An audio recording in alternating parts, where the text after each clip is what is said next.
welcome back. We're continuing our stimulating discussion. Frankly, we do have a tough act to follow there with Brack and Daryl. That was fabulous. We're going to talk about securing the future, interconnected systems, food security, economic development. Now, the world is interconnected in ways which are hard to overstate.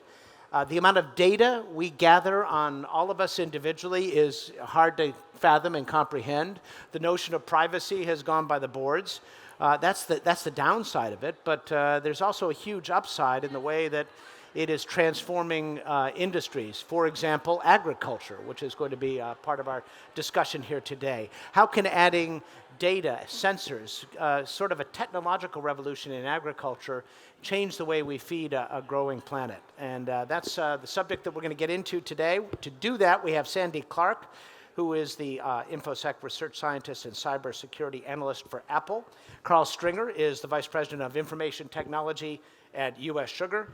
And John Talmadge is director of Lee County's Economic Development Office. And good to have you all here for the Edison Awards Meet the Innovators Forum. Let's start with you, Carl. I want to hear, you have a fascinating array of technology that is currently being deployed, not too far from here, a little bit to the east, where U.S. Sugar does its work. To say you have put sensors and instrumentation in every aspect of your production is probably not an overstatement. Why don't you walk us through what you've aimed to do there and where you are in that process? Yes, thank you, Miles.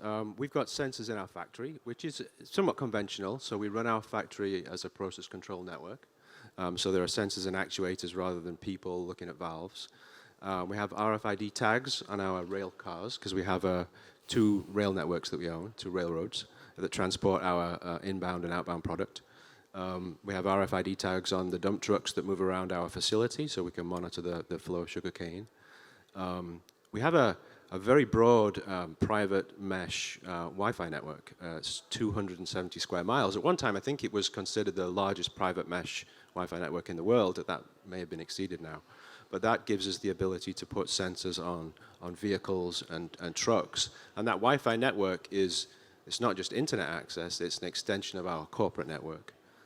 So we have streaming data from vehicles, from harvesters, which helps us with harvest operations and fleet management. And we also have IoT sensors out actually in the farmland, gathering data and sending that up to the cloud, which we then retrieve and use. So sensors are very, very important to us, obviously, given our distributed nature. So you literally get live telemetry off a tractor, essentially. And so you know how that tractor operator is doing and can tell him to do better or get him involved in a competition or whatever. I mean, you're watching this very closely, right? Absolutely, yes. There's a gentleman in the audience, Miguel, whose team has kind of pioneered this. And we have a thing called a harvest control room. And we've developed a series of KPIs on a per team basis or a harvest crew basis and an intra-team basis. So you can pit driver and operator against each other. And almost gamification, actually. So we can see who's performing well and who's not performing well and who's going a little too fast and who's at the end of the row, perhaps just sitting in the air conditioner, and we can reach out to that person and educate them. And over time, that's really driven the quality of that operation up very high. Yeah, so what is, we think of agriculture, frankly, many of us wrongly, as being a low-tech endeavor. But this kind of technology has been a little bit slow to move its way into fields. Among the issues would be the connectivity and bandwidth. There's not necessarily Wi-Fi in the middle of the Everglades, for example. How is this changing? Why is this changing now? Is it just because the sensors are more ubiquitous and cheap? I think there's probably several reasons coming together to enable this in agriculture right now. I think technology in many other areas is very saturated. So things like finance and procurement, those kind of things, maintenance, are saturated with technology. And as you said, the ubiquitousness of the internet and is actually out there right now. But also development tools. Development tools have become easier and easier for the business to operate themselves. So we've found that our business, who are experts in the process of farming, which is more of a kind of a knowledge, an institutional knowledge, they're saying, we have a bit of an understanding of technology now. We'd like to gather some data and analyze it. And that's happening kind of on a global basis. I'm part of a kind of a global group of CIOs in farming that look at technology and network and try and pull up some of these small startups as well. And that's happening kind of across the globe. So what are the metrics for success in all of this? How do you know it's doing better? Is it better sugar cane? Is it faster, better, cheaper? How do you know? There are many metrics, as you kind of alluded to. Faster, better, cheaper, obviously, yes. We try not to reduce headcount. We try and just do what we do more efficiently. We're always got an eye on being carbon neutral, right? Carbon sequestration, being green and environmentally friendly is always important. So if we can reduce fuel use, it's good for the bottom line, it's good for the environment. We've got some strategies now to take some of the byproducts of sugarcane production and use them as, compost them and use them as fertilizer back on the field. Yes, a lot of it drives profitability, and in a lot of cases, profitability goes to the bottom line. I mean, when you look at those water bottles, like the Zephyr Hills water bottles, many years ago, they used to be kind of solid and full of plastic, and now they're very squishy and empty of plastic, and that was billed as an environmental bonus, of that. But I think everyone knows that there was a bottom line impact of that too, right? It was better for them to have less plastic in their product as well as better for the environment. So hopefully in many cases those two things can go hand in hand. Well, it's always good when the environment and the bottom line benefit together, and frequently that is the case, isn't it? Yes, it is. Yeah. So, John, I know you spend a lot of time looking at demographics, and you have kind of laser precision on the demographics of people who live here, for example. Tell us the kinds of things you can know about people. And I'm kind of curious, did that put you in a good position when the pandemic hit for things like tracking the spread of the virus, contact tracing, et cetera? Should be on. There we go. Yeah, go ahead. Thanks a lot, Miles, and welcome to Lee County, everybody. Yes, I mean we have the benefit of having a department that spends a lot of time, as the rest of the panel, is on analytics, and so our ability to use city gathered data, whether it's permit data, driver's license data, tax data, whatnot, to evaluate population shifts, where people are moving to, the size of households, what municipal needs they may have in the future is something we do with a lot of precision. But we're also moving into mobility tracking and whatnot. So the ability to geofence assets in the county to tell you where people are coming from or where they're going to, so that we know their consumer behavior, their psychographic profiles and whatnot, is something we're moving into as well. And we do this because a lot of the businesses that are locating here, while the large corporate ones still have the ability to procure that on their own, the small mom and pop, the independent grocery store, the independent restaurant doesn't have the ability to buy hundreds of thousands of dollars of licenses. And so our ability to give them some consumer insight into their market is something we're trying to do to just make sure we have as diverse of a local economy as we can. So you're able to provide this data as a way of attracting business and also helping businesses that are here. Is that the idea? Right. I mean, one thing I've learned in my career is that many companies like American Title have often aggregated public data anyway to sell it back to local governments. And so we can aggregate that data ourselves and create our own metadata sets to mine and to distribute and to democratize. So give us an idea of how it works. So what are some of the under the hood technicalities? Are you tracking cell phone usage, or is it a little more complex than that? I mean, the cell phone usage is the major tracker for mobility tracking. So we're proud to host the Red Sox and the Minnesota Twins spring training. So we're going to spend a lot of time this next year geofencing those stadiums to understand where those consumers come from that buy season tickets, that come here for one game, that come here and stay for a staycation, or who come here from Boston to spend the season. And then what is it they like? What do they consume when they're at home? What do we have what don't we have in our market that they may have in Boston or Springfield or whatnot? And then we can spend our time trying to reach out to those retailers or those investors to come here. Now, one of the things Lee County is doing, we're just going through a tremendous amount of growth right now. And so if you think about it, in 1950, the population of Detroit was 1.8 million people. Today it's 600,000 people. The population of Lee County at the time was 23,000 people. Today it's 800,000 people. We're expected to hit 1 million people or pass 1 million people in 8 years. So everybody just drove down I-75, I-75 right? straight so down. it's the shift. Exactly. But when you're trying to manage that kind of growth, how important is it to track at the level you do? Well, I mean, it's becoming more and more important because we're 2 counties. The city of Fort Myers is one of the 3 oldest cities in the state of Florida, founded in 1886. So its infrastructure is old. Well, replacing old infrastructure is an expensive endeavor. And so, how we install smart water meters to really know where the water main break may happen, or where there's low pressure, or where there's very macro needs for a capital investment. So you're not having to replace the entire system all the time, as opposed to the southern part of the county, which is all brand new growth, but it's also expensive. And so making sure that we have the state-of-the-art, utilities and whatnot, so that we're having the least impact on our environment as possible as well. Because one of the things that people come to Southwest Florida for is our open space. Yeah, and that's a big problem in Florida. You got 20 million plus people now, and there's a lot of stress on the environment here, a lot of problems with traffic and water quality. It goes on and on, not to mention the existential threat of climate change. That's a lot to handle for a rapid growing place like Lee County. How much does the data help you do that? Well, we think it allowed us to get ahead of the population projections, because going into 2015, they still were projected we would not hit 1 million people until 2040.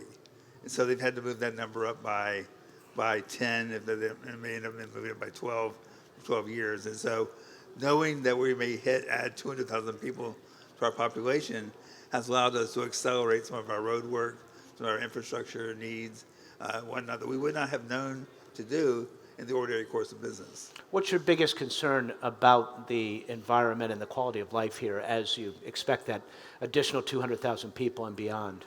I mean, in some ways we're growing too fast, which is an awkward thing to say as an economic development office. How many economic development guys say that, by the way? Probably not very You might be the only one. All right, go ahead. You're growing too fast. We're going too fast. We have almost 15 million square feet in the development process right now. And if you think about it, Lee County only has 32 million square feet in total. So we're adding 50% more to our industrial base than we've ever had before. Well, for the first time, we really have found out we may have a water shortage in the future. We have to build new oil wells or drill new oil wells and build new capacity. But as of right now, the company came in and said, which one has, and said we need 1 million gallons of water a day. We couldn't service that. So we're having to deal with constraints in a constrained environment, and we're going to start making choices. Yeah, I don't think those little plastic bottles will do it for 1 million gallons a day, for sure. Sandy, that's a little taste of how data is helping these 2 guys in their various domains. You focus on security. How, with the ubiquity of all these sensors, with the amount of precision big data that's accessible to people like John, how concerned should we be as individuals about our privacy, or is privacy kind of a quaint notion that is gone by the boards? How, in other words, as all this grows and becomes more ubiquitous, do the threats rise inevitably? Yeah, kind of exponentially.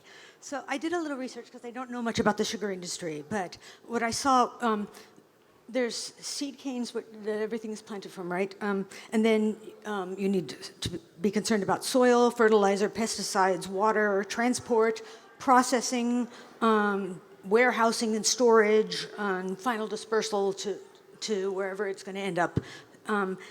And as you talked about the various sensors that you were using, and that all of the information is going up to the cloud somewhere, every single step of the various parts of your system and everything that you're using is a possible attack vector, a possible vulnerability for you. So, for example, all of your sensors, are they all the same model? Are they all the same brand? Are they running the same firmware or software? What version of the software are they running? What patches do they have? What about your access controls? Who gets access to that network? How is authorization done? How are your passwords? What is your policy? Carl, you taking notes here? Yeah, okay. I just want Just to make answer sure. good questions. She's got some questions for you. Well, these are just thoughts that I was having. This I is was free sitting consulting, here, by the way, just so you know. What about password reuse? What about administrator or root access on these? What about password revocation? What about when somebody leaves your system? How do you handle that? What about bring your own devices?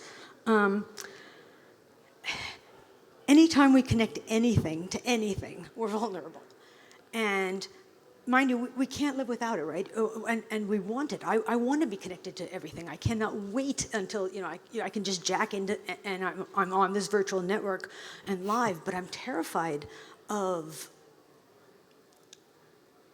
the fact that there's a lot of smart people out there, and those smart people might want to disrupt it in some place or any way. What is your minimum viability? How much can you lose and still get all of those things? When you're trying to model the threats that you might be vulnerable to, all of these things are things you have to think about, and I probably missed a bunch. And I think you did a very good job, actually. And that's exactly what keeps me up at night. I mean, it really does. It's a terrific risk. The FBI issued some specific threats against critical infrastructure from potentially the Eastern Bloc just last week, and we are considered critical infrastructure. And so. pipe dream. Did you read the advisory about pipe dream for anyone who uses any form of industrial control system? You need to go take a look at this, because last week they issued an advisory about what they consider probably the Swiss Army knife of toolkits for attacking industrial control systems. Well, so what is the, and this could be for both Carl and Sandy, what's the real world exploit that could bring you down? We obviously don't want to tell people how to do it, but in the real world, if you have so many layers upon layers of sensors, could a hacker really bring you down with one hack? Or is there sort of a defense in depth that you have by virtue of the distributed nature of your network?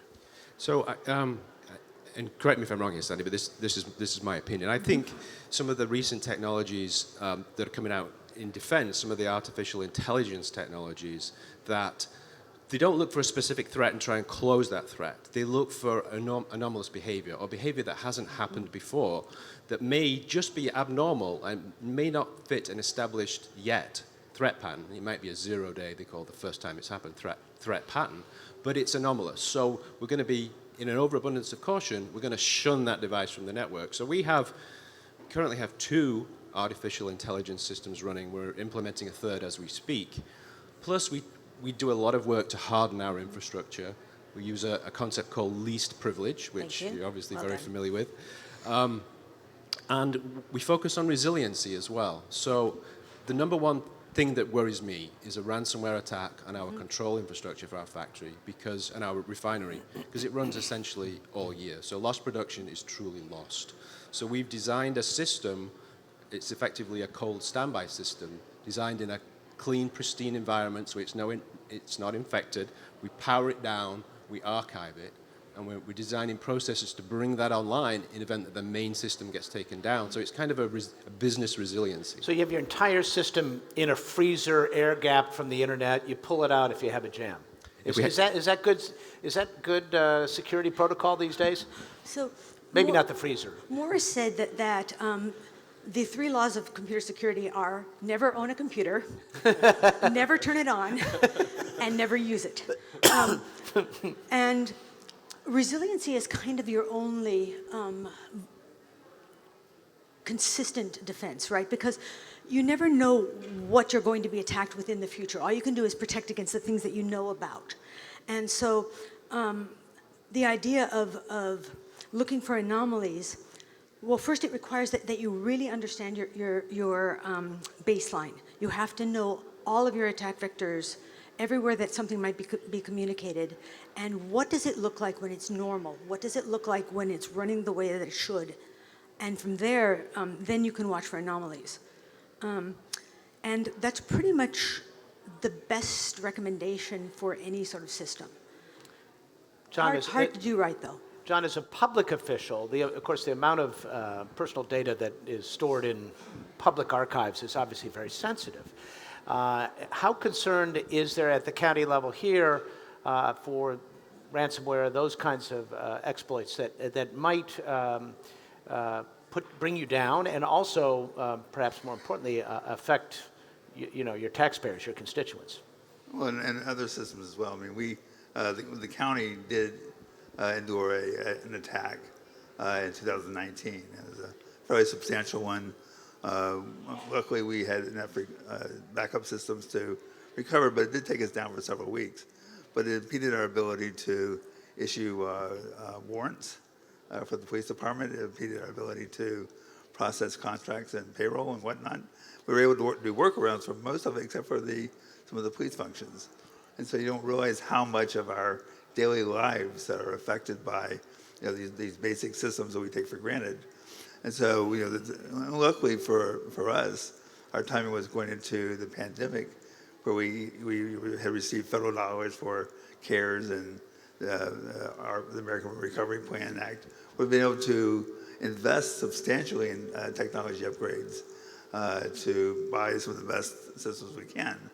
But that said, if you think about 10,000 municipalities in the United States, and the ability for all of them to have a standard to secure their own cyber functions with, vary from some of the most advanced ones in New York and San Francisco to small towns in rural Alabama that they still are using fax machines and carbon copies. And Although that could be an advantage. And in then today's world, right?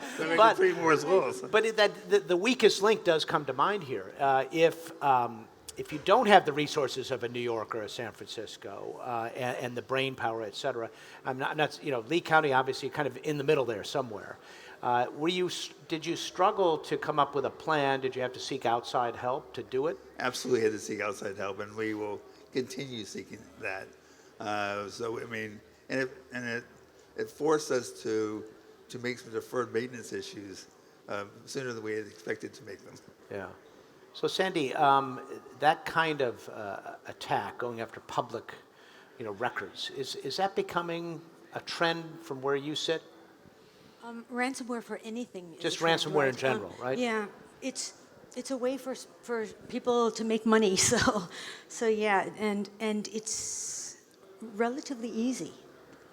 Well, that's the scary part. And I'm thinking now of that the infamous Colonial Pipeline event. Who knew what Colonial Pipeline was? And I believe they ended up paying the ransom, and yet they still had significant problems.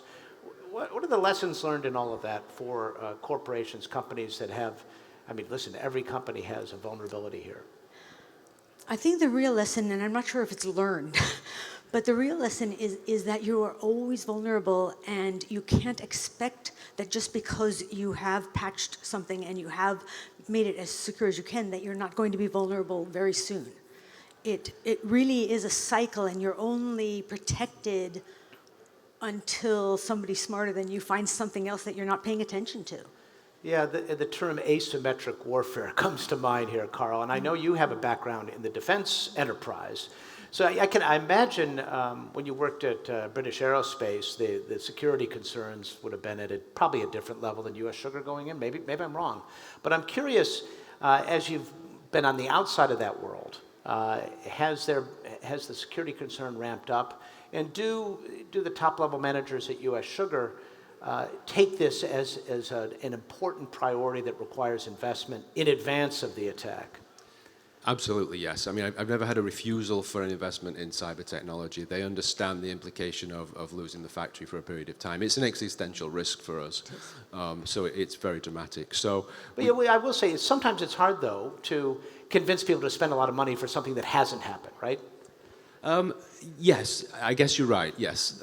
But the fact that it could put us out of business in a single year potentially is a big deal, right? It's a huge deal. And the fact that the Colonial Pipeline took them down for how many days, 20-something days, that would be a huge problem for us. So that's why we're focusing on this resiliency effort right now, to try and bring that, if it happens, when it happens, because as you say, it's an arms race, and we we can't necessarily always be ahead of the bad guys. We want to be able to respond and get back up as quickly as we can.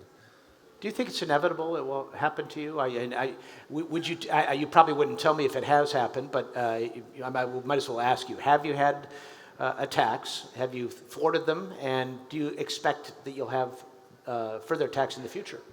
I think like any other organization, we're constantly being attacked and probed. And we've seen a dramatic increase in those probes, particularly in the last couple of months. Have we had an incident? I've been there 18 years. We've had 2 incidents in 18 years. We had 1 virus attack and 1 ransomware attack, but we confined it to 1 machine and isolated it. But when we put these AI systems in place, we found an artifact from about 5 years ago from one of those ransomware attacks that we did not remove, and it found it for us. Somebody moved that file inadvertently, and it said, "Oh my gosh, we found an artifact of ransomware that's being moved across your network. We need to shut things down." So it had been lurking there for years? It had been lurking there for years. Well, yes. I bet you got a pat on the back for putting that software in. Huh? Well, yeah, not Smacked on apart from the the. head for not noticing it. What do you think, Sandy? At the sea level, is there a recognition that this, given the asymmetric nature of it, one guy in his basement in a hoodie can take you down? Is there recognition of this threat, and is there an appropriate amount of resources being expended on it? Well, and it's no longer a kid in their parents' basement. It's nation states and organized crime. And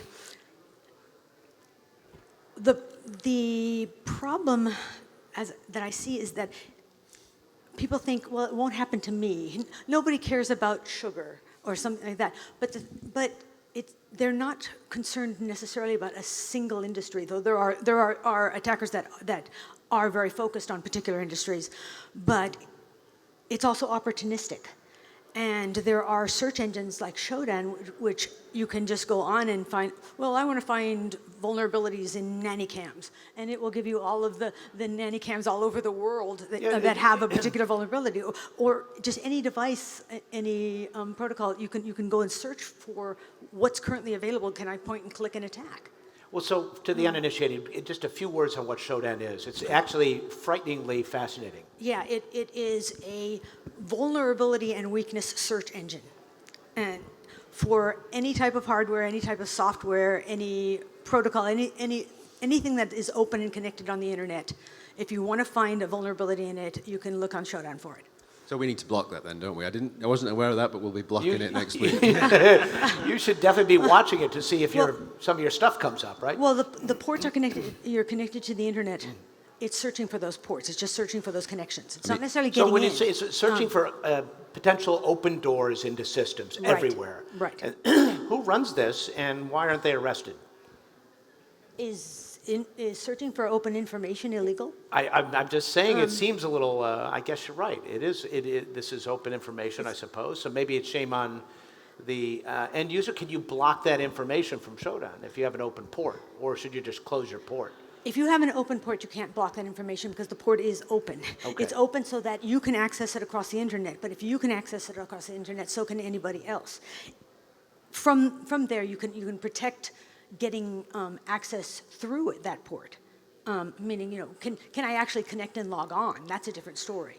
But being able to see that it's available, that's no different than having your address on your mailbox so that somebody driving by can see that this mailbox, or it's no different than having a phone number that's listed somewhere. But closing down those ports ultimately makes the entire experience online have more friction. And the idea here is to use this for good if we can and find a way to protect ourselves. But that's a hard thing to straddle, isn't it? Well, you mentioned defense in depth. And that's really the thing that you do, is that you put layers and layers and layers of defense on top, because you can't connect to something if it isn't open for you to connect to, and you need to connect to it if you're going to use your sensor and see what's going on remotely. So then you have to use various access controls. You have to make sure that both that it's running the latest firmware, that you have all the right patches on there, and you have to be constantly watching that.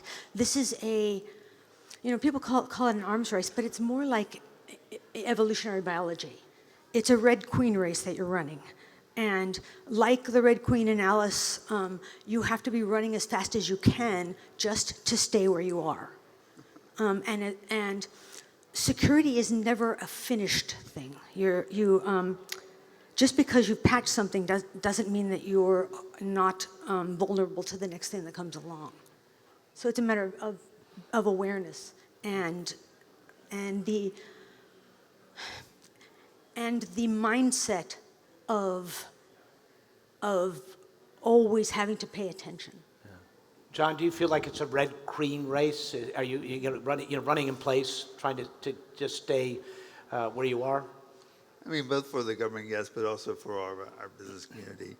It's one of the things we've realized more and more, just like Roy Kroc realized that he was building a real estate empire, not a fast food restaurant empire.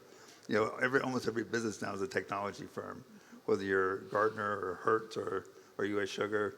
The amount of technology packed into your operations is so significant that this has to be a prime focus. And so I know, for us, the state this year forbade local governments from paying ransomware. So it's just prohibited now. We hope that's a deterrent. The state's investing a significant amount of money across the state university system in cybersecurity and whatnot at every university. And so we hope that creates the innovation that we can all have access to improve our systems. And every day new cyber firms are popping up and everywhere. I mean, so by some estimates, we're going to have a deficit of 200,000 cyber engineers if we don't continue training what our future needs going to be. And so you can see it is an arms race, but even at the very local level, it's an arms race. Carl, do you feel like you're running in place in a sense, just to stay where you are? Definitely. I mean, it takes a tremendous amount of resources, and it's top of mind in everything we do all the time. As you said, you never get done. There's never a done situation. Going back to something you said, though, I would love to see at the federal level it may be made illegal to pay ransom. Because if you take away the monetization of that, you take away a lot of the motivation. You may still have the nation-state actors that go after critical infrastructure, but the mafia and the organized crime monetization would go away. So I'd love to see that. Is Congress even considering such a thing? I hadn't heard, but that does sound like a good idea. But with even if you pay, you've no guarantee you're going to get your data back. And it's a time-consuming exercise anyway, so you're looking at extended downtime. So your protection then is backing up regularly and keeping those backups off-site and offline. Yeah. Immutable, I think is the word, right? Well, so is this like an original sin of the internet? ARPANET, at its origins, was a bunch of guys who knew each other, academics trading, peer-reviewed papers and whatnot. No one was really thinking about the internet as we know it today. Right. And it's really impossible to reverse engineer it, isn't it? We'd have to break it all down and start over, right? Because it was never designed with security in mind. It was designed to be absolutely open. And so everything that we're doing to try and secure, anything we're trying to do for privacy is all an add-on that's really too little too late. So there's no fixing it? No fixing it. This is a baling wire and duct tape operation, and this will keep you in business forever, right? Right. But it is cool, that you can find the information that you want. You can talk to anybody. I love living in the future. So, but there's this inherent conundrum. Do you come down an optimist or a pessimist about the technology? We can't live with it. We can't live without it. I'm scared to death of how it can be abused. I really am, particularly at the level of the individual. I worry about kids' information being used against them when they're adults. When we were kids, right, we could make mistakes and you could move somewhere else and nobody knew you. That doesn't happen now. Your history will travel with you and that data will never go away. I worry about the information of all the data brokers collecting on you being sold to someone who will then use it against you. Can you not get health care because somebody bought information that you bought too much bacon this week or something? No car. Your refrigerator is ratting you out, right? Exactly. We could do it, couldn't it, right? Your smart fridge is talking to your smart TV anyway. So who knows who's getting that information? So I worry about that sort of thing. But then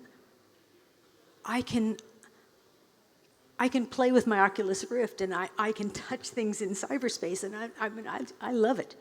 So where do you come down? I have this mental... Deeply torn individual. I am. I'm just psychotic. Like anything, right? It's just you can never go back, right? So we just have to figure out how to live with what we've got and what's going to happen. We make the best of it. We protect each other. Carl, do you or anybody at U.S. Sugar kind of wish you could go back to the good old days where you didn't have to worry about all this stuff, or are you guys just enjoying the present and future? I'm a tech guy from an early age, right? I love technology. So even the cyber stuff, I get a kind of a perverse excitement from trying to stay ahead of the bad guys. So it's a puzzle, right? It's so conundrum it's a little to solve. gamified for you too. It huh? is, yes. But I am absolutely certain that some of our farmers hate technology. I mean, I know they do, right? They're farmers, and they see it as an imposition initially. And we have some great management team that have kind of taught them the value of this. But I'm sure many of them would like to go back to traditional farming methods without having to enter data and without having us monitoring how fast they're driving the tractor, whether they're having a cigarette at the end of the row or whatever they're doing, right? So yeah, I'm sure there are people that would like to go back to the old ways. I don't think we have that luxury in a world approaching 9 billion people and all the resources and everything else. We are talking ultimately in your business about feeding people, and that's a critical idea that is not going to get easier as we go along, is it? And technology really is essential to that, isn't it? It is. I mean, we've often viewed it as always viewed it as a strategic enabler. I mean, we're battling South Americans and Asian countries that don't have the wage pressures that we have, the environmental pressures that we have, and that's a good pressure to have. I welcome those pressures, but we use technology to get beyond that and to compete on a global scale, and that's what we have to do. We embrace it, and I'm very lucky in that our senior leadership and our board are very tolerant of IT. I thought that was great, but it's the fact that they are very, very tolerant and very accepting of IT, and they love technology and they see it as the future of our business, which is a great place to be. John, where do you come down on all this? I mean, it allows Lee County, I imagine in the competitive landscape of trying to lure big businesses to a place, you've got to be in this game, right? We're very excited about it. I mean, one of the sectors that we have a competitive advantage is in medical device manufacturing. And some of the work that MSite and Arthrax, NeoGenomics are doing in the field of regenerative, non-intrusive medical procedures is absolutely outstanding and exciting. So, just that alone, and we think that there'll be the spin-offs of how that leads to better food security systems and whatnot, and awareness, having more integration between parts of the state and the country is going to be enhanced. But medical devices have their own security issues. Yeah, for sure. But you talked, Carl, about resiliency, and I think that's the key to it, because even if you think about security as an immune system, necessarily, you're not going to be able to protect yourself against everything that comes along, but you can certainly develop ways to deal with and to survive it. And once you survive it, then you protect yourself against that known thing. And there's always going to be somebody smarter. There's always going to be something you didn't expect. Because we can, even when you're threat modeling, you're thinking about all of your threats based on the assumptions that you have. And every successful exploit is a violation of assumptions. And I can't, I'm sure I'm missing tons of things because I don't even know what your infrastructure is like. So the fact that you've been thinking about this and that you've designed the system with this in mind is very encouraging. Yeah, it came apart as we were doing a risk analysis in the IT department and going through all the things, the patching, the artificial intelligence, the shutting down the attack vectors, the least trust, and we just said, we can do all these things and still lose. We can absolutely be perfect as far as we know on these things, but if the bad guys are slightly better than us, we're still going to lose. And that's unacceptable for the business. Mm-hmm. So what can we do, assuming that the worst thing happens, the nightmare happens, that we get a ransomware attack in the factory? What can we do? We can have a completely pristine, cold standby system that we can bring up in a short period of time. It's not optimal, it's not running the best way, but we can still run. And that's what we came up with. And John, I think that you actually learned this, from your whole ransom, right? Is that you can get by, you can survive. There will be some loss, and you have to be prepared to accept that. And we weren't living in a hurricane zone. Yeah. We have lots of threats exactly. we have to take into consideration. So it was just one of several. All right, we have a question from the audience. Good morning. My name is David Sellers with Dr. First, and as an innovator and a company that's doing a lot on the internet, we think about security and these kind of things a ton. But my head kind of goes to being a dad. Just looking at some of the younger people that are here and just thinking about how do I help the future innovators with some of the things that I think we all are staring in the face of how do we stay ahead of the bad forces, right? And I'm trying to think through if the internet as we know it doesn't have a future that's necessarily going to be secure based upon some of the basis, the basic underpinnings of it.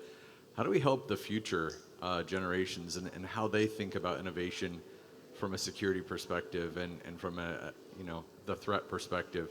What things should we be pouring into the people that are 9, 10, 12, 15 years old right now for what this whole thing could look like when they are our age?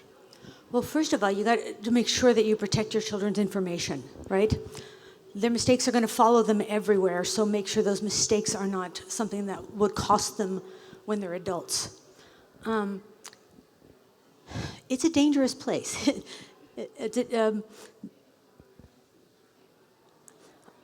I think that kids are so much better at using and adapting to new technology than adults are. And if you're not aware of the stuff that your kids are using, if you're not aware of who they're talking to, and I hate to say this because I am adamant about personal privacy, but with your kids, you're going to have to pay attention because they leak information, through their pores every time they're online, and they don't realize it. I would create more than one identity for your kid online and have them use one when they're just doing stuff in another one for school, and and hopefully keep them separate. But even that's not secure because it's very hard to do that, and we make all sorts of mistakes when we try. The best advice I can give is pay attention to your kids. That's good advice on a lot of levels. Question here. Hi, good morning. Rich Calkins. I'm a IT director for the city of Fort Myers, so I work on the public side as well. And there's always this kind of dichotomy between public access and data privacy, and of course, like John had mentioned, there's the state getting involved with things that we're working on and can't pay ransoms anymore. That's illegal. So, things like GDPR and laws that say don't follow me, don't track me, those sometimes conflict with the innovation of, hey, we need to know our customers. Like John needs to know what businesses to attract, and we get that by following people.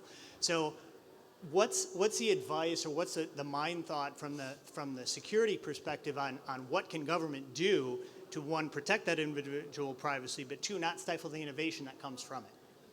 There's a real conflict going on there because who owns the data that's being collected? And that's different in the US than it is in Europe, right? Because you mentioned GDPR. In Europe, particularly in some countries, the individual owns their own data. But in the US, whoever collects your data owns it. So I can stand on a street corner and pick up the SSIDs of everybody whose phone has Wi-Fi turned on. Their phones are shouting to the internet, 1,000 times a second. Here's my unique identification number that it makes me different from everybody else in the world. And here's the 5 networks I connect to most frequently. And then I can go on wiggle.net and find out where you live, or the coffee shop you go to the most often. And I can just track you all the way home. And I have the legal right to do that. There are people that go around to parking lots and collect everybody's license plates and then sell that information, for $1 for 100 license plates. and then your auto insurance brokers buy that information and find out where you were at some point of the day, and then they buy the information from your credit card companies, and they find out how much money you spent there. There's nothing in the U.S. that protects you against that. So there's nothing that you as a government official necessarily have to do. But if your heart's in the right place, then you wouldn't sell the information that you collect. Well, so do we need, John, did you want to add to that? Well, I was just going to say in Florida is even more difficult in some cases because of our sunshine regulations. So as Rich knows, because it's one of the first projects we had to work on was everything subject, except for maybe law enforcement data, is subject to freedom of information. So you can send me a request for every new utility hookup, or for every water bill, or for every. You don't have to go scan the license plates. You can just ask me for them, and I'm required to get them. And that used to be hard to do, right? Before everything was on the internet, you used to have to write for this and wait for them to send it to you in paper form, and now you can just get it within seconds. Yeah. So do we need some kind of legislation to protect ourselves better here? Should we be more like Europe? Should? I can't really speak to what people should do. I can tell you what I want. What do you want? I would really like to own my own information, to be able to have it not stored against me permanently. I don't think we're likely to get that because that doesn't help business, but that's what I want. So the horse is a little bit out of the barn here, isn't it? Yeah. You mentioned it briefly when we were talking about it. I meant to follow up on it. State actors. It's not just the kid with the hoodie anymore. How much do state actors change the equation? And that can go for all of you. When you're being probed, you don't necessarily know who's probing you, but has the rise of, in many cases, Russian-financed hackers and others, Chinese as well, has that changed the equation? Have you noticed a difference on the sophistication and frequency of these attacks? I'll start with Sandy and just go down the line if you like. In sophistication, definitely. As companies became more aware of security issues and they began actually trying to design and build and more secure systems and patch them and keep ahead of the curve, attacking has gotten harder and harder. When I was a kid, if you had a buffer overflow, you had root on the system, right? It was just, and there were tools, where you could basically point, click, decide on what payload you wanted, scan to figure out what port was open, point, click, launch, and you're in. Because companies have tried to make their systems more secure, attacks have gotten far more sophisticated. Now you daisy chain 6 vulnerabilities to get a single exploit. And it's not only is it extremely difficult, it's really clever, but it's a lot of work and it's a lot of resource investment. And who has the resources to do that amount of work, to put that much effort into something? Carl, do you have the resources at U.S. Sugar to do that? Or is that asymmetric in other ways? I don't think we have the resources to spend time trying to be innovative on our own to protect things, other than thinking through resiliency and things like that. We rely on others that are leaders in the market, and we buy their systems. But I think it has changed the nature of the attack. The fact that everyone's very, very much focused on it nowadays. I mean, it used to be some very smart kid in his parents' basement, right? And hopefully we're beyond that a little bit. And the attackers now are a lot more sophisticated. Ransomware monetized it, as we talked about, and pulled in organized crime. But with state-sponsored actors, the level of sophistication and determination and desire to do this goes up several-fold, right? So that's really where it's scary. And as I said, we see a lot of attacks coming from various parts of the world, and we're in a very fortunate situation in that we only do business in Florida, so we can geo-block a lot of well, I call them bad places, but they're not bad places, they're just places where bad people live. So we can geo-block and kind of contain the threat a little bit that way. Unless, of course, they get a bot in the U.S. and they send it that way. So Yeah, what is it, VPN or Tor? Or there's all kinds of ways. Yeah. There's always a way around it. All right, so John, what are your thoughts on this idea of state actors and how that changes a threat? I mean, I don't know if I know very much about that. I'll defer to my colleagues here, but I will say that I'm certain, to the extent that it is a threat, I do wish there was a federal standard that local governments could follow to have guidance, because we're all out there paying for local consultants and local technologies and whatnot without really knowing. I mean, some of us do. Rich Calkins certainly does. But the smaller towns don't. And you don't really know what you're buying until it's too late. I kind of worry a little bit about federal intervention, because the feds, the Department of Labor, recently issued cybersecurity guidelines for retirement plan fiduciaries, and I wear that hat too at Your Sugar, so I'm familiar with that. And luckily, I'm an IT person, so that's okay. But what they're trying to do there is make sure that your retirement plan is protected from a cybersecurity perspective. And they're asking the retirement fiduciaries in the companies to do that examination of the JP Morgans and the Wells Fargos of this world. But mostly people on those retirement teams aren't capable of doing that. They're business people, right? So it's very, very laudable, and it's absolutely the right intent, but I think they've gone about it in the wrong way. They should have had a standard developed by industry professionals like Sandy, who's sitting right here, that really understand this and that can be implemented, and they adhere to this standard and then just demonstrate that they're conforming to that standard, rather than having to try and have a business person interrogate a retirement vendor and make sure they're okay with cybersecurity. I think it's worrying. But there's an additional difficulty to that, and to use an example, because you mentioned medical devices. The industry standard for protecting medical devices requires a certification that takes so much time that it's almost impossible to patch them regularly. So we're kind of hampered by the federal standard. We can't protect the devices.